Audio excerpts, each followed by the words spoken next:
Bismillahirrahmanirrahim. Assalamualaikum warahmatullahi wabarakatuh. Alhamdulillah alladzi bi ni'matihi tatimmus shalihat wa bi fadlihi tatanassalul khairat wal barakat.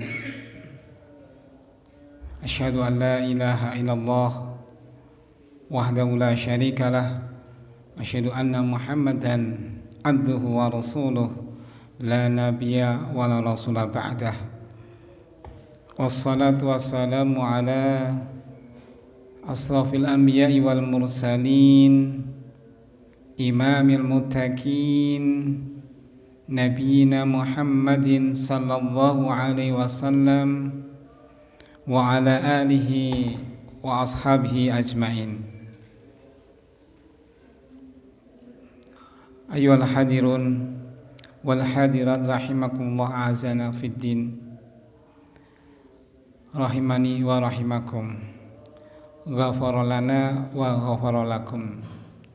Para bapak, para ibu, jamaah pengaosan Ahad malam Senin menika ingkang sampun kawula hormati, langkung rumiyin kita panjatkan puji syukur dumateng Allah taala. Wonten dalem menika alhamdulillah saged bermujalasah, berijtima, saged kempal sesarengan pelenggahan wonten Masjid At-Taubah. Alhamdulillah sampun melaksanakan sholat maghrib berjamaah. Kita berharap mudah-mudahan sholat maghrib kala wau ingkang kita laksanakan mugi-mugi ditampi oleh Allah Subhanahu wa taala. Amin ya rabbal alamin. Muji syukur kita diparingi kesehatan kesempatan karena mboten sedaya tiyang saat ini bila diparingi kesehatan kesempatan digunakan kangge kesainan. Nggih, wonten sing sehat sempat ananging nglampahi ingkang mboten sae. Dan kita mudah-mudahan dijauhkan dari yang seperti itu. Salawat ugi salam mugi-mugi tetap tercurah ing atase uswatun hasanah Nabi aku Muhammad sallallahu alaihi wasallam, sumrambah dumateng keluarga para sahabat fa insyaallah sedaya umat kaum muslimin termasuk kita ingkang berusaha untuk ittiba mengikuti sunnah beliau, mudah-mudahan termasuk umat beliau yang mendapatkan syafaat beliau. Amin ya rabbal alamin. Para rawuh, para ibu, sedherek ingkang kawula mulyakaken, wonten dalem menika melanjutkan materi kita inggih menika tentang kaifiyatus shalah, bagaimana cara salat yang menurut putusan tarjih. Fa insyaallah tarjih menika sudah dipilih, diseleksi yang terbaik karena kathah daripada hadis-hadis ingkang kathah menika kalau tidak diseleksi maka bisa jadi hadis itu masih bercampur, ada yang dhaif, ada yang palsu, ada yang hasan, ada yang sahih. Nah, ini pada buku ini sudah merupakan proses yang panjang yang sudah dibukukan oleh para ulama yang mana menghasilkan keputusan kesepakatan yang dipilih yang namanya tarjih. Pada malam hari ini kita sampai kepada tentang kaifiyatus shalah, yakni ketika seseorang akan melaksanakan salat adalah harus berdiri. Bapak Ibu rahimakumullah, pada minggu yang lalu di mana ketika kita akan salat harus melaksanakan berdiri, mungkin kalau ini kami ulang, tapi menghadapnya ke arah kiblat. Akan tetapi nggih, menghadap arah kiblat itu tidak berarti melihat kepada bendanya, ya, tetapi sudah dikira-kira arah. Bagaimana posisi arah kiblat itu di mana? Maka bisa dibantu dengan yang namanya kompas. Ada yang dibantu dengan ilmu falak, ya. Karena apa? Untuk mengira-ngira. Ini juga sama mengira-ngira. Mudah-mudahan dengan ikhtiar usaha itu mendekati apa yang diinginkan, ya. Yang penting andai kata tidak tahu arah kiblat, kemana tidak tahu arah ngalor ngidul dan sebagainya, maka Allah katakan di dalam surah Al-Baqarah menika, fawallu wujuhakum satrahu. Fawallu maka palingkanlah wujuhakum ing pira-pira wajah sira kabeh satrahu ing arahe Mekah. Bukan bendane gambare Ka'bah tapi arahnya. Karena kita bangsa Indonesia berada di sebelah timur daripada Jazirah Arab, lebih dekat daripada menghadapnya ke timur, itu lebih jauh kira. Kan gitu nggih. Melihat ilmu peta bumi niku nggih, global niku, maka putarannya jaraknya lebih dekat ke arah barat ketimbang ke arah timur. Kalau kita posisinya di Indonesia nggih. Tapi benten saya tanyakan misalnya kepada anak saya yang saat ini alhamdulillah sedang di Turki, itu saya tanya, kamu kalau sholat kemana arahnya? Ya ke sebelah selatan. Selatan. Karena apa? Posisinya negara Turki itu ada sebelah utara di Eropa. Ya, beda. Maka bukan masalah menghadap arah kiblat itu berarti hadap kulon atau ngetan atau mana itu ngidul, bukan. Tapi bagaimana posisi arah kiblat itu, sehingga yang negara-negara Mesir, daerah-daerah Eropa itu tentu menghadapi ke selatan karena posisinya di sebelah utara daripada Jazirah Arab di Mekah. Lah Indonesia posisinya ada di sebelah timur sehingga menghadapnya barat, gimana? Nah, ini perlu dipahami. Sehingga kalau tidak melihat tetapi kira-kira seperti itu sudah sah sholatnya. Ini yang pertama terkait dengan menghadap arah kiblat. Makanya kalau kita sholat kepada ke arah mana ketika kita di atas kendaraan, maka arah kemana pun sholat dikerjakan hadap arah kiblat. Itu bukan berarti menghadap ke barat, tidak selalu seperti itu. Jenengan naik kereta ini gitu, daerah ke arah Surabaya, wayah sholat, jenengan mau sholat atau tidak?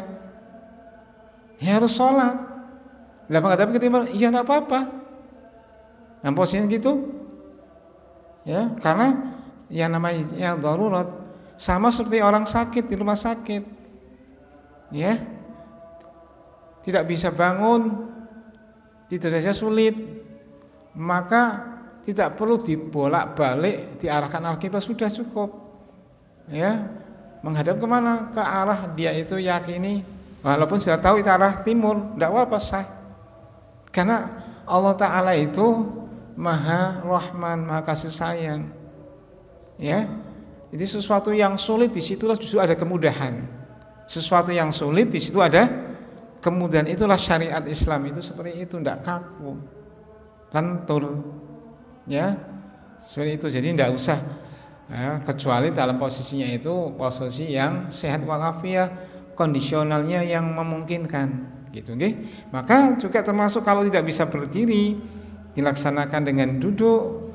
Kalau tidak bisa dengan duduk, dengan cara tiduran, ya di atas jam ini rusuknya ini, ya menghadapnya kemana. Jadi subhanallah, termasuk ketika seorang melaksanakan ibadah haji, ya bersentuhan dengan lain jenis yang bukan mahram dan seterusnya, ini kalau berpegang dengan membatalkan, maka ya bolak-balik yang tempat wudhu ya rampung-rampung.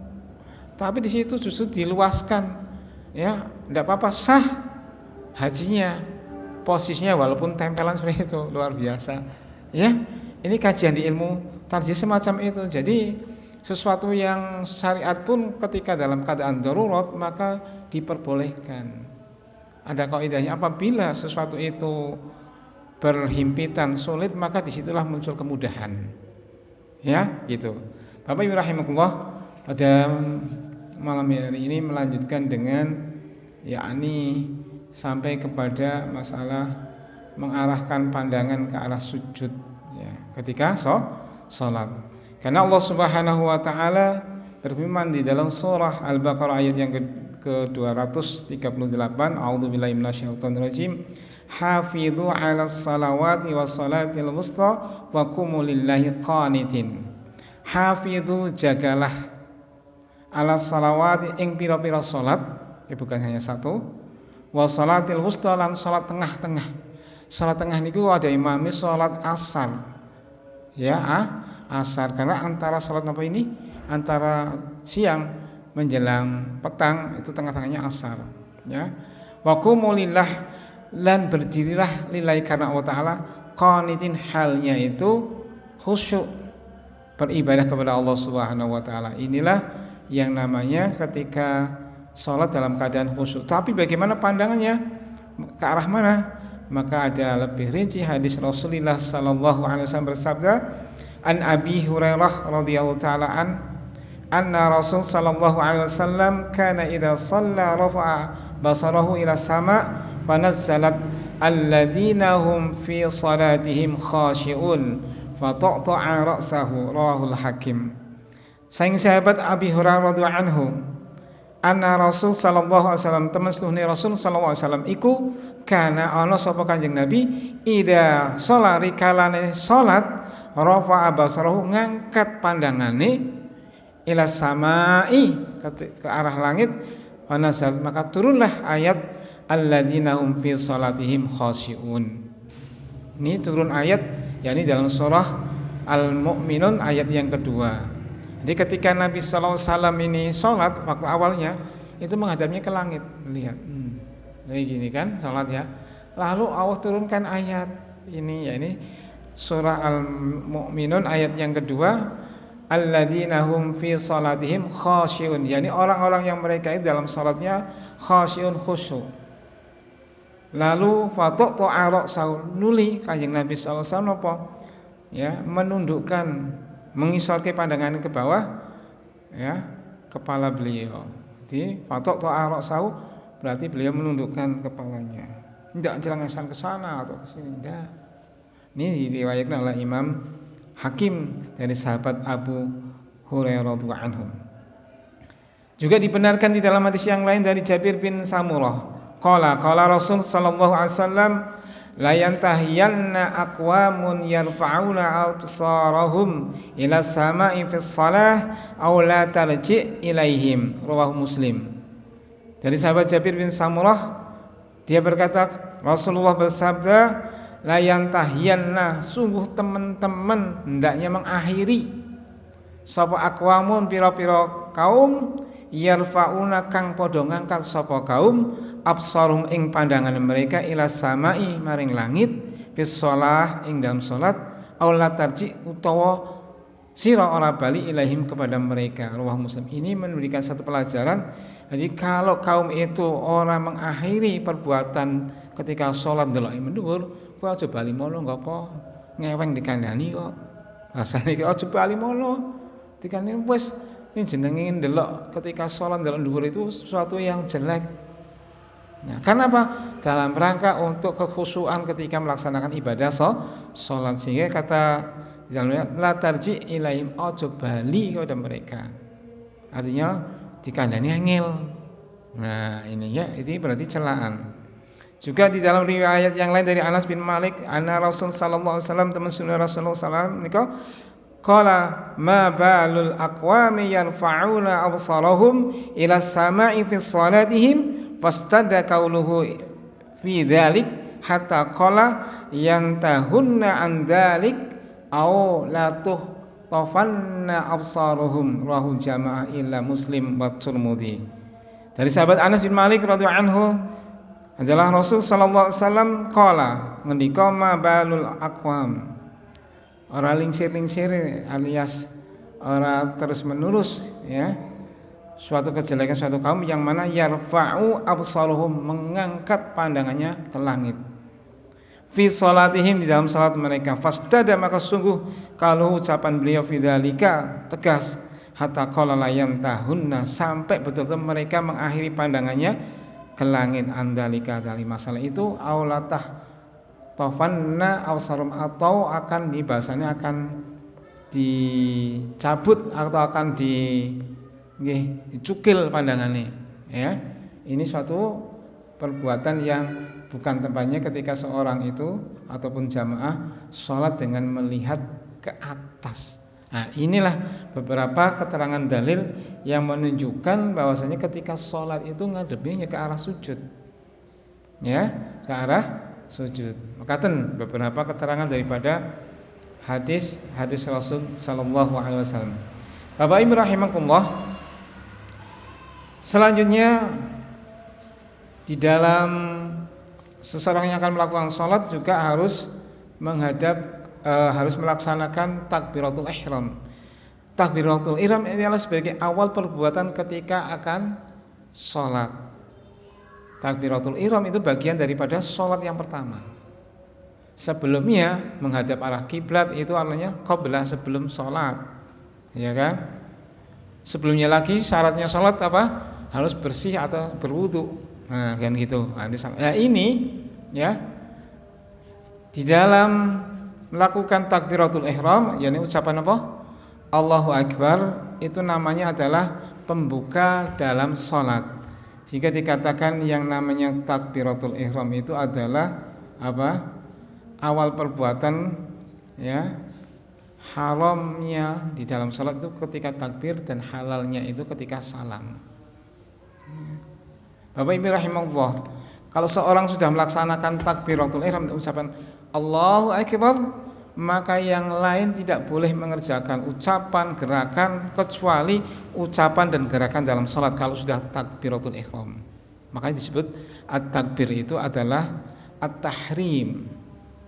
Miftahu shalah at-tahrim, awalnya salat itu adalah at-tahrim, haram, yaitu dengan takbir. Wa tahliluhu, dan tahlilnya adalah taslim, salam. Kalau sudah assalamualaikum menghadap kanan turun kiri, itu berarti taslim, halal semua. Apa? Perbuatan bacaan di luar sholat orang-orang masalah, selesai. Ya, pembuka itu adalah takbir, sehingga haram kita melakukan ucapan, bacaan, gerakan kecuali dalam sholat. Dan tahlilnya, halalnya apa? Ketika salam. Ini namanya pengertian daripada takbiratul ihram. Makaten Bapak Ibu rahimakumullah, Allah Subhanahu wa taala berfirman, ya, kewajiban salat adalah ketika akan salat adalah idza kuntum ila sholati faghsilu wujuhakum. Itu namanya syarat, ya. Kemudian bagaimana salat ketika akan mengawali salat adalah dengan takbir, sebagaimana Rasulullah bersabda, idza qumta ila sholati fakabbir summa qra' ma tayassara ma'aka minal Qur'an. Kata Rasulullah sallallahu alaihi wasallam, idza qumta rikalane kamu itu akan melaksanakan salat, ya, fakabbir, maka bertakbirlah. Ini sebelum salat takbir, Allahu Akbar, summa qra', nah, kemudian bacalah olehmu mata yassara, apa sing gampang minal Quran, sange Al-Quran. Jadi kalau kita sholat takbiratul ihram, kemudian ini secara umum bacaan apa saja yang kita hafal, tidak usah yang tidak hafal kita baca, ini maksudnya gitu. Mata yassara ma'aka minal Quran, apa yang mudah dari Al-Quran yang hafal. Bahkan ada riwayat sahabat ini bacaannya habis Al-Fatihah mesti kulhu terus. Dilaporkan kepada Nabi sallallahu alaihi wasallam, ya. Sahabat ndelok kok oleh bacaannya kok kulhu bae gitu, ya. Tanya akhir kepada Nabi, mengapa kebacaannya mesti kulhu setelah Al-Fatihah? Jawab sahabat, karena saya pengen memurnikan, mengikhlaskan Allah Subhanahu wa taala. Kalau seperti itu benar, tidak ada yang salah. Boleh sholatnya habis Al-Fatihah kulhu semua, tapi ya kan, tapi bacaan surat yang lain ya boleh, apalagi hafal, tidak apa-apa. Andai kata ada yang bacanya kulhu saja setelah Al-Fatihah, ya boleh, tidak apa-apa, ya kan? Karena bacaan surat itu ya apa yang gampang, apa yang mudah. Nah ini satu kasus macam itu. Ya. Kemudian ketika kita melaksanakan takbiratul ihram itu mengangkat tangan. Bagaimana mengangkatnya? Baik, kita bacakan satu hadis supaya jelas. Yakni dari sahabat An Salim bin Abdullah an abihi anna Rasul sallallahu alaihi wasallam kana yarfa'u yadayhi hatwa mankibaihi idza ftahtaha shalah. Rahul Bukhari. Dari sahabat Salim bin Abdullah dari ayahnya, sesungguhnya Rasul sallallahu alaihi wasallam itu kana yarfa'u, beliau adalah mengangkat yarfa'u yadaihi, kedua tangannya, ya, kedua tangannya bukan satu tok nggih, yadaihi tangannya loro, hatwa mangkibeh selurus dengan pundaknya, hatwa mangkibeh idza ftataha rikalane, dia mengawali membuka as-shalah ing salat. Rawahul Bukhari. Ini satu riwayat mekaten. Riwayatnya sahih Imam Bukhari. Nah, ini satu keterangan ketika mengawali salat takbiratul ihram, posisinya mekaten. Nggih, itu hatwa mangkibeh berarti napa posisinya? Ya, sejajar dengan dua pundaknya, bukan ke sini atau ke sini, nggih. Itu nggih. Jelas nggih? Ini satu riwayat informasi mekaten. Baik, kita ambil kepada riwayat yang lain, yakni ra'aitun nabiyya sallallahu alaihi wasallam iftataha takbira fi sholati farafa'a yadayhi hina yukabbiru hatta yaj'alahuma hatwa mankibai. Rahul Bukhari sama.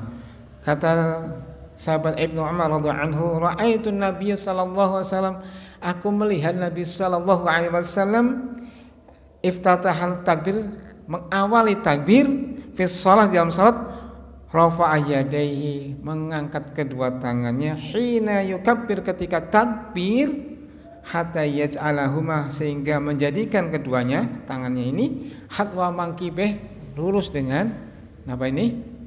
Dengan kedua pundaknya. Nah, ini bisa berarti lurus hati-hati berhadapan seperti ini, ya, hatwa mangkibeh wa alam bisawab, ya. Ini beberapa yang saya pernah belajar seperti itu, hatwa mangkibah semacam ini. Nah, ini dua hadis keterangan mekaten.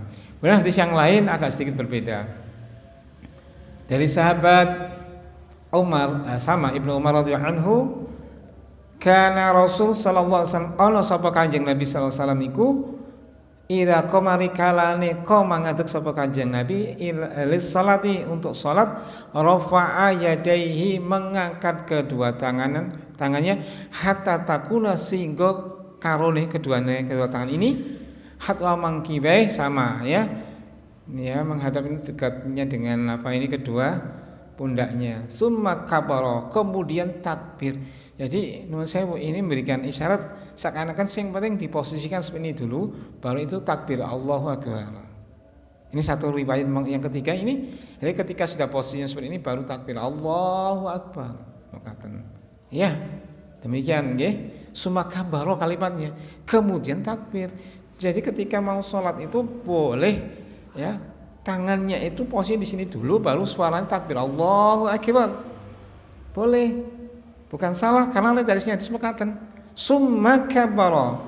Fa idza arada ayyarka'a, apabila beliau itu menginginkan rukuk, fa'ala misla dzalik, beliau melakukan seperti itu juga.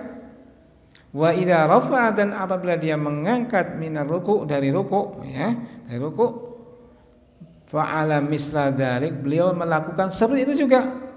Wala yaf'alhu, lan orang lakoni seperti itu hina yarfa'u, mengangkat ra'sahu, kepalanya, minas sujud. Nek sujud, bangun dari sujud, orang angkat tangan nih, maksud mekaten nggih. Jadi ketika bangun dari sujud niku mboten tangane diangkat, Allah Akbar, hanya Allah Akbar. Niki kata riwayatnya mekaten, ya. Wala yaf'aluhu, lan orang lakoni sapa Kanjeng Nabi ing perbuatan mekono hinari kalane yarfa'u, ngangkat sapa Kanjeng Nabi ra'sau, ing kepalane, minas sujud. Jadi orang lakon apa? Ngangkat kedua tangan ketika bangun dari sujud. Jadi secara kita lihat per kalimatnya ternyata ada sedikit perbedaannya. Makanya Bapak Ibu rahimakumullah, ketika kita mengimami nusewu itu diutamakan nusewu adalah gerakannya dulu, jangan ucapannya dulu. Kenapa? Nusewu bisa melihat kondisinya. Syukur nusewu sing tiyang sepuh, imam sepuh nggih. Itu kadang-kadang nusewu yang di lapangan itu apa? Wis ucapan tapi gerakannya belum rampung. Karena napa nggih, wong sepuh gerakane nggih Allahu Akbar tapi durung rampung ke sujud. Isik proses tapi sudah kalimat Allahu Akbar. Lah si makmum kok sudah Allahu Akbar bahkan masih mendahului. Nyami aja tidak boleh apalagi mendahului. Batal sebetulnya. Tapi kan yang terjadi mekaten. Nggih, maka imam itu hendaknya mendahulukan gerakan dulu. Allahu Akbar, posisinya sudah siap untuk posisi gerakan selanjutnya. Jadi ampun suaranya dulu. Nek suaranya dulu langsung sing sewu, sing buri-buri apalagi nggon iki napa pengeras kok sing buri kan krungu niku karena pembantu keras. Iku wis gerakan dhisik. Tapi kalau geraknya imam dulu baru suaranya, maka si makmum itu mengikutinya tidak mendahului atau bareng imam. Ini mengantisipasi supaya makmum itu jangan bersama-sama apalagi mendahului. Nggih, paham nggih? Jadi imam itu ucapannya carry. Geraknya dulu misalkan nggih sewu Allahu Akbarnya carry sik gerak. Ya. Mau rukuk nih. Rukuk dulu terus Allahu Akbar, enggak apa-apa. Karena mengantisipasi belakang ini aja nganti barengi apalagi mendahului. Salah akhirnya nanti batal tapi enggak ngerti itu. Ini khasian. Tapi yang terbaik adalah ketika kalau si imam mau ngerti, ketika dia mau menggerakkan mengikuti imam itu setelah kalimat Allahu Akbarnya rampung Allahu Akbar baru gerak si makmum. Kalau tahu, nggih, Allahu Akbar baru gerakan sujud ya sujud, itu kan. Makanya si imam pandai-pandai mensikapi supaya tidak terjadi bersama-sama gerakan atau bahkan mendahului si imam. Kalau ini yang terjadi, rusaklah sholatnya si makmum. Nah makanya dengan kondisi apalagi misalnya imam sepuh wis Allahu Akbar tapi durung sujud karena Pak sujud ke awake loro kabeh. Nggih wah Pak sujud awake loro mboten lah.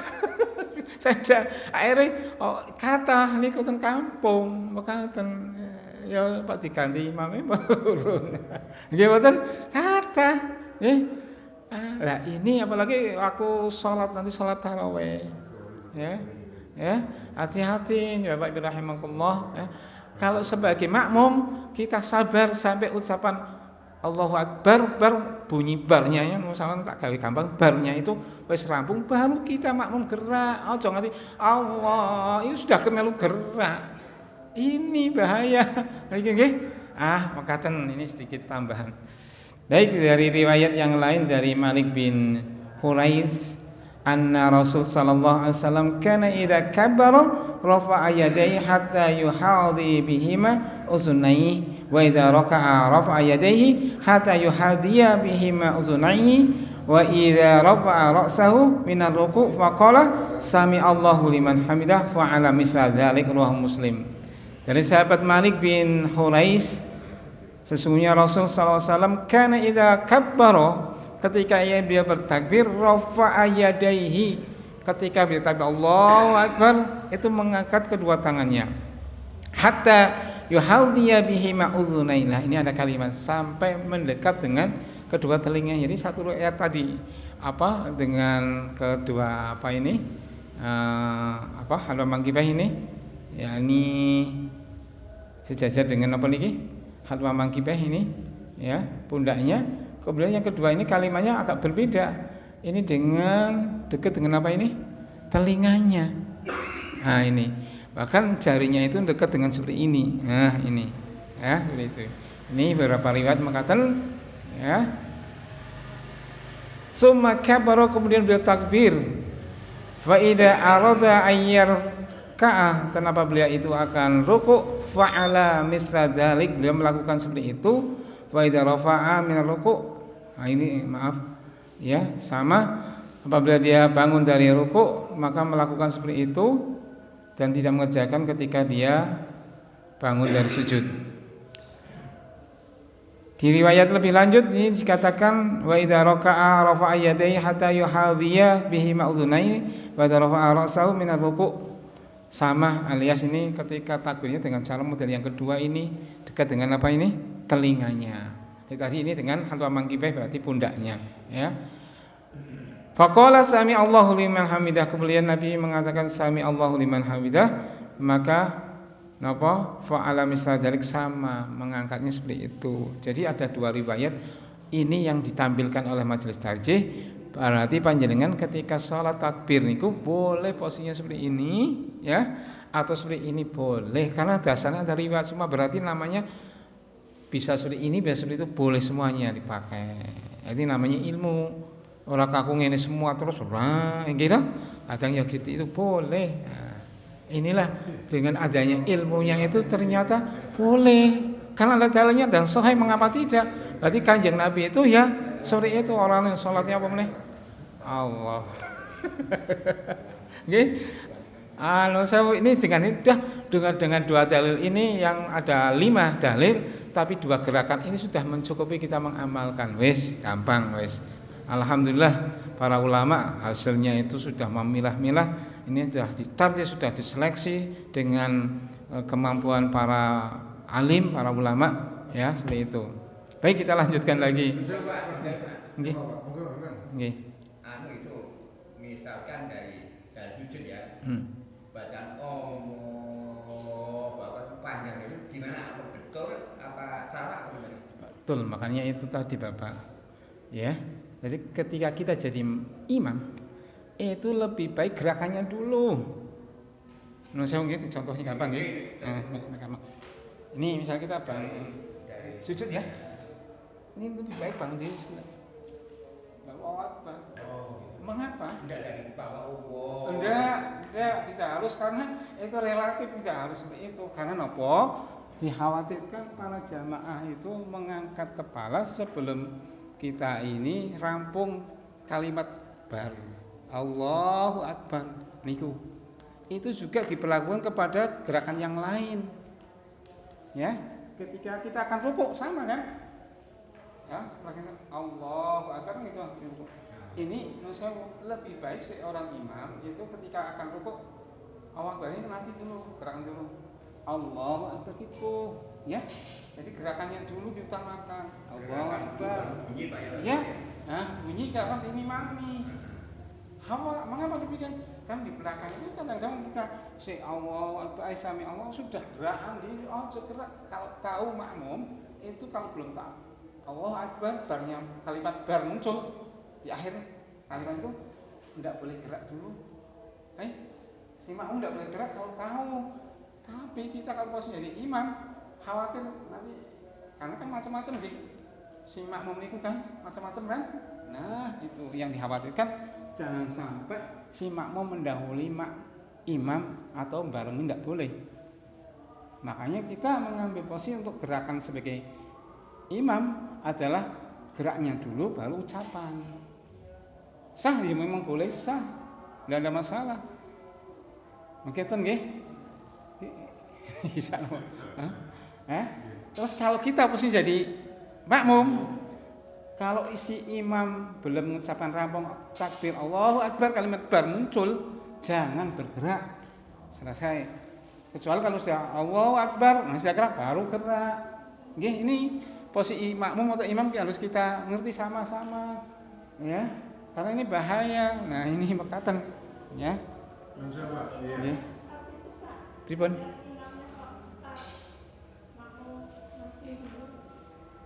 Ya, makanya sebagai imam hati-hati, harus dengan ilmu. Nggih. Karena syaratnya sholat itu bisa diterima di antaranya tumakninah. Tumakninah apa sih? Tenang sesaat. Ada yang mengatakan semengin bacaan subhanallah. Tapi menurut saya kurang adil juga. Sehingga bacaan doa itu tidak diperpanjang, tidak ada kesempatan diperpanjang, ya kurang pas. Singkat, tolong kita sama Allah itu diberi kenikmatan, masa kok sholatnya cepet temen. Justru dengan sholat itu menikmati, gitu. Jangan malah sumpek, sholat kok sumpek.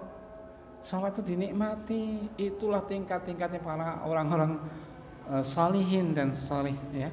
Itu sholat itu betul-betul menjadikan satu medium, dia itu wadul sama Allah Ta'ala, dia berinteraksi sama Allah Ta'ala, sehingga pengennya sholatnya berlama-lama. Tapi kalau berjamaah ya tadi dilihat belakangnya, kayak kata Kanjeng Nabi. Tapi kalau sholat sendiri berlama-lama, nggih. Nah, makanya seperti tadi ketika dari imam bacaannya ya ojo sing ngebut gitu.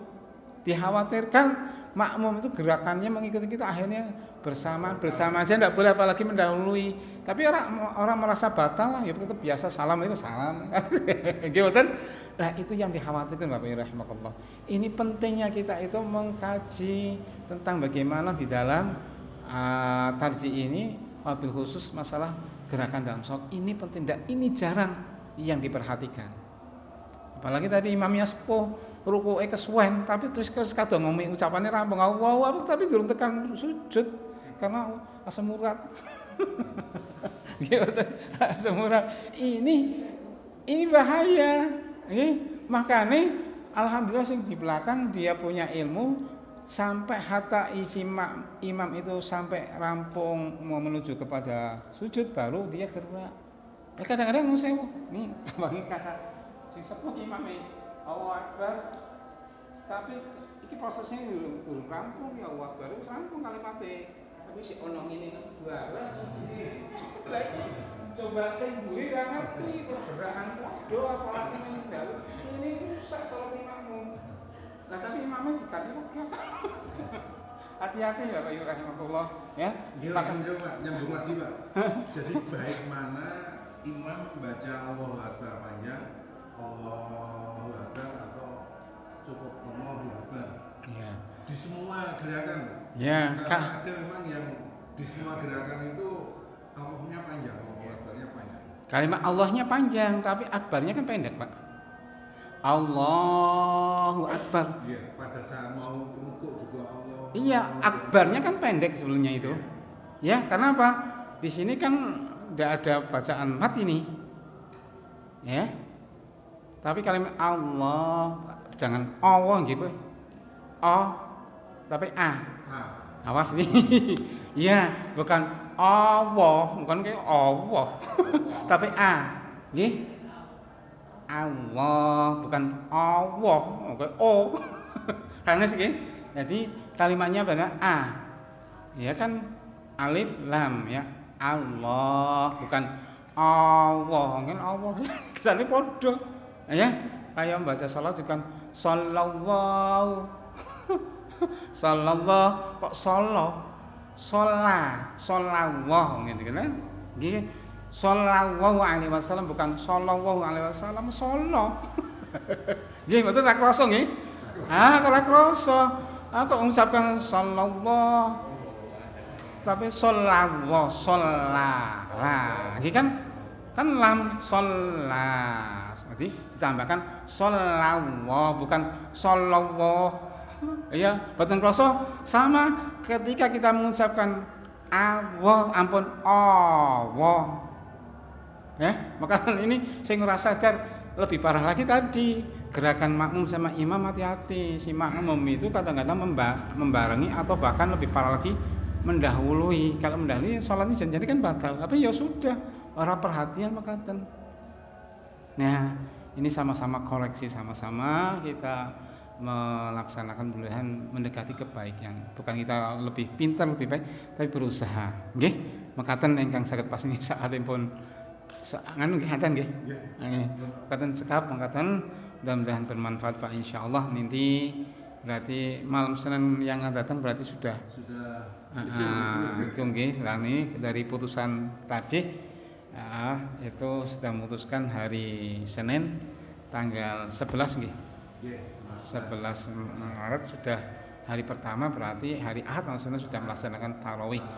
Karena pada hari Ahad terjadi ijtima itu sini ijtima itu berarti titik pertemuan antara matahari, bumi dan bulan satu garis pada hari Ahad jamnya adalah jam 16 berarti jam 4 sore itu dengan derajatnya memang di bawah 0 derajat. Nah, karena ini hisab ya Sudah di atas atas 0. 0. Iya. 0, pira? 0,56. Nah, ya. Itu berarti yang namanya hisab hakiki ya pokoknya walaupun ora dilihat ya berarti sudah diyakini gitu loh. Kan gitu.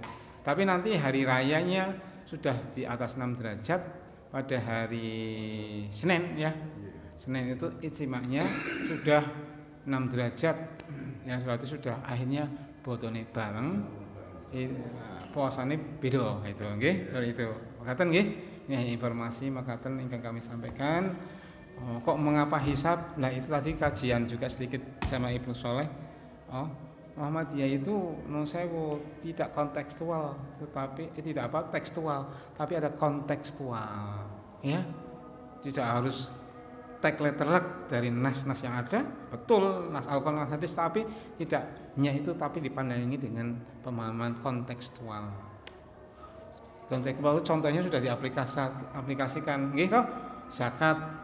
Zakat fitrah, ya. Itu kita nek Kanjeng Nabi nek tiru Kanjeng Nabi nganggone apa kalimatnya? Tamar. Iya kan gandum. Tapi nang Indonesia nganggone apa? Zakat fitrah. Kan beras lah kan jenengan nganggo kurma. Itu karena proses kontekstual. Ini sesuai dengan kondisi kan gitu. Nah, itu. Dan Muhammadiyah ke situ. Sama mengapa kok ru'yah tidak dengan melihat. Sekarang saya sudah kontekstual apa? Nontonnya ranggo meripat langsung tapi nanggo apa? Tapi kok itu namanya kontekstual. Apa Kanjeng Nabi kira-kira wis ndhewe teleskop? Hah? Kanjeng Nabi mun nganggo teleskop? Mboten dereng. Asake Muhammadiyah nganggone hisab. Kenapa? Kontekstual. Bukan menghilangi puasa tapi bagaimana menentukan puasa. Iya kan? Kalimatnya kan sumu li ru'yati, betul kata Nabi, ya berpuasalah berbukalah karena melihat ru'yah. Kata ru'ah dalam bahasa Arab artinya melihat, tapi ru'ah dalam bahasa Arab sendiri bukan hanya berarti dia itu menonton dengan mata telanjang, karena kalimat ru'ah tidak harus seperti itu. Contoh ketika Nabi Ibrahim alaihissalam mimpi, ya kan, ada suruh perintah kalimatnya fangdur madza tara, bagaimana anakku, taro, bagaimana engkau melihat, bagaimana pendapat Anda, pandangan Anda, ilmu Anda, keyakinan Anda. Jadi namanya ru'yah itu bukan berarti nonton. Kalimat ru'ah sama bahasa Arab, tapi dalam konteks yang lain. Contohnya kisahnya Nabi Sinten Ibrahim alaihissalam, itu kalimatnya luar biasa ketika mimpi sebelah sujud, ya kan. Nah ini bagaimana disampaikan seorang ayah kepada anaknya, fangdur madza, silakan bagaimana menurut Anda. Kalimatnya taro, kamu lihat, bukan kamu lihat tapi kamu pendapat, kamu berpikir, kamu yakin bagaimana. Maka ketika kalimat ru'yati sama, tidak harus melihat dengan mata, dengan ilmu tadi kontekstual. Itu nggih. Kalimatnya bahasa Arab ru'ah sama. Ya. Jadi ya mengapa tidak? Karena memang menurut saya alam ini tidak mungkin nulayani. Bumi berputar tidak mungkin berubah, matahari berputar tidak mungkin berubah, anak uang berubah, apa mulai caleg dan jini berubah setelok. Kadang cakap, ya lah, Allah wis ngawahi barang dijaluk mulai ngene. Wonten alhamdulillah makaten ingkang saged kami sampaikan bahwa alam bisawab. Akhirul kalam billahi taufiq wal hidayah, nasu minallah wa qarib. Wassalamualaikum warahmatullahi wabarakatuh.